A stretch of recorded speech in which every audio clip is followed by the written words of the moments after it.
The professional who had been working in the community for years had never actually earned the credentials he used. He was a master of mimicry with a terrifying ability to simulate expertise. He had spent years reading medical textbooks and attending seminars just to play the part of a specialist. Every person who trusted him with their health or their finances was part of a high-stakes game played by a man with no true identity. He was a chameleon of the suburbs, hiding in plain sight by being exactly who everyone expected him to be. The hospital where he worked was forced to review every case he had touched, realizing that a man without a degree had been making life-altering decisions for years. The scandal rocked the community.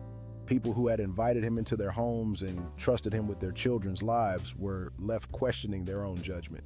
How could someone be so perfect and yet be a total fabrication? The psychological impact on the town was immense as the realization set in that their pillar of the community was nothing more than a carefully constructed shadow. He had used their trust as his primary tool. As the weeks turned into months, the scope of the deception grew.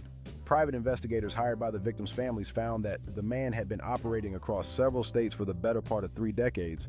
He would marry, build a reputation, and then just as the authorities or the truth began to close in, he would stage a disappearance or simply walk away, leaving his family to pick up the pieces of a life that never existed.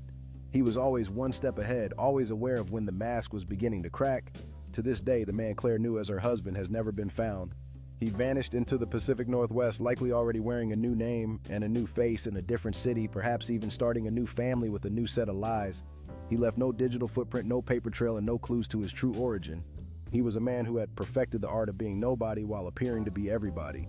The authorities believe he is still out there continuing the cycle with a new unsuspecting victim who believes